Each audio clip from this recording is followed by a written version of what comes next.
اور دوبارہ فلسطین پر حملہ کر کے اسے فتح کریں۔ اور ایسا ہی ہوا۔ یہاں سے مسلمانوں کے سب سے بڑے لیڈرز میں سے ایک صلاح الدین ایوبی کا وقت شروع ہوتا ہے۔ لیکن ویٹ، صلاح الدین وہ اکیلا آدمی نہیں تھا جس نے جروسلم کو دوبارہ فتح کرنے کی کوشش کی تھی، بلکہ صلاح الدین ایوبی سے پہلے بھی کچھ بادشاہ ایسے تھے جو فلسطین کے لیے ان کروسیڈر سے لڑے تھے۔ یہاں سے کہانی میں ایک بہت بڑا ٹوسٹ آتا ہے۔ جیسے ہی کروسیڈرز نے جروسلم پر قبضہ کیا، اس کے بعد جو بھی مسلمان لیڈر فلسطین کے لیے آواز اٹھاتا تھا، اچانک وہ غائب ہو جاتا تھا یا اسے مار دیا جاتا تھا۔ اسی لیے اچانک مسلمان دنیا میں بڑے بڑے جنرلز اور لیڈرز بالکل خاموشی سے قتل ہونے لگے۔ کسی کو سمجھ نہیں آ رہی تھی کہ آخر یہ ہو کیا رہا ہے اور یہ کر کون رہا ہے، لیکن چاہے جتنا بھی بڑا آدمی ہو اسے آسانی سے مار دیا جاتا تھا۔ تو اب کوشچن یہ ہے، آخر یہ لوگ تھے کون؟ ان لوگوں کو جانا جاتا تھا ان کے بہت ہی یونیک نام سے، الحشاشون، جنہیں انگلش میں کہا جاتا تھا دی اسیسنز۔ یہ ایسے ٹرینڈ واریئرز تھے کہ ان کے لیے کہیں بھی کسی کو بھی مارنا کوئی مسئلہ نہیں تھا، چاہے وہ جتنا بھی بڑا آدمی کیوں نہ ہو۔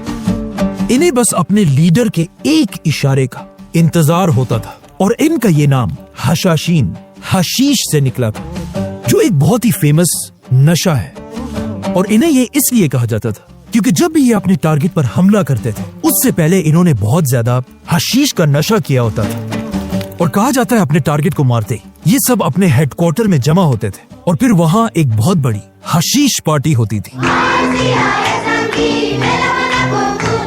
ان حشاشین مسلمانوں کے چھوٹے جنرل سے لے کر خلیفاؤں تک کو اسیسینیٹ کیا تھا، اور یہ اپنے ٹارگٹس کو اتنی بری طرح قتل کرتے تھے کہ ایک بار ایک مسلمان شہر میں ایک عورت پکڑی گئی، اور جب اس کے گھر کی تلاشی لی گئی تو پتا چلا کہ یہ عورت بھی حشاشین کی ممبر ہے، کیونکہ اس کے بیڈ کے نیچے اس عورت نے ایک کنواں بنایا ہوا تھا، اور جب اس کے بیڈ کو ہٹایا گیا اس کے نیچے 40 لاشیں پڑی ہوئی تھی۔ یہاں تک کہ مسلمانوں کے شہروں میں یہ بات مشہور ہو چکی تھی کہ جو بھی آدمی رات تک اپنے گھر نہیں پہنچا تو سمجھو وہ گیا، کیونکہ رات کے اندھیرے میں ساری سڑکوں پر صرف حشاشین کا کنٹرول ہوتا تھا۔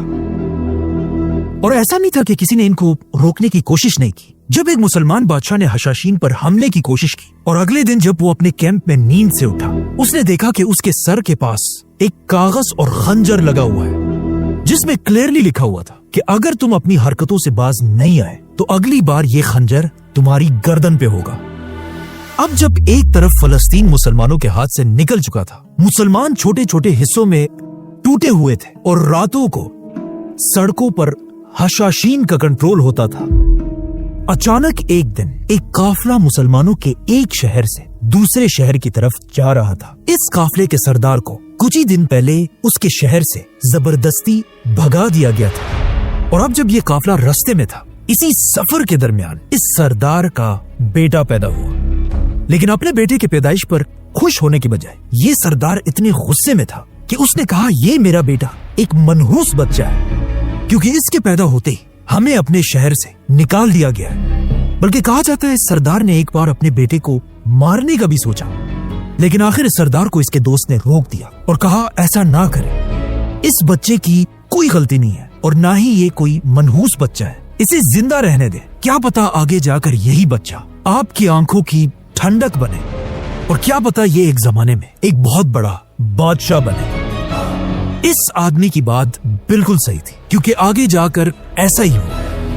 یہ بچہ آگے جا کر مسلمانوں کا سب سے بڑا بادشاہ بنا، اور اس بچے کا نام تھا سلطان صلاح الدین ایوبی۔